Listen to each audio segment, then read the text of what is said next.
cooler months will soon be here, but it's been a very long, hot, dry summer in Adelaide and your garden will be needing some TLC.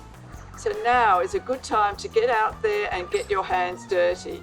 So here's a list of what you can be planting or plating up in your garden this May in South Australia.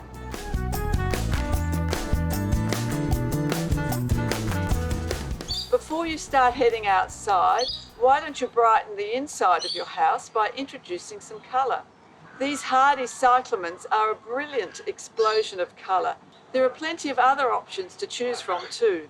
The beautiful Phalaenopsis orchids comes in a variety of fantastic colours. There's also the Spathiphyllum lily for dark corners. This is also known as the peace lily. And you can also look at things like the anthuriums with their fantastic exotic flowers. If you want to add cabbage to your veggie patch, it's always a good idea to sow directly into trays first. And in about 4 weeks, you'll have seedlings big enough to plant in your garden.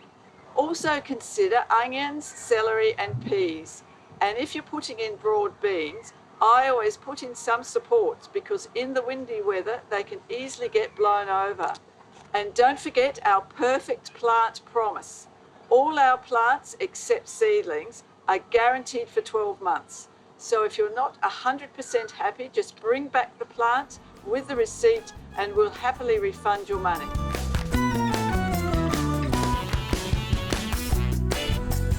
Now is the time to harvest your herbs, especially the less hardy ones. Ones like parsley, oregano and coriander.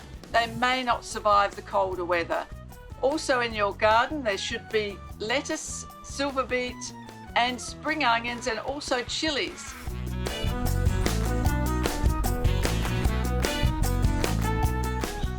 So after the rain the soil should be nice and soft and much easier for weeding. But for those stubborn areas, get an organic weed killer and that'll help you get on top of things. You can ease up on the watering now. Just a couple of times a week, a good, slow, deep watering should be sufficient. But pay attention to your pots. They can still dry out even in the cold weather.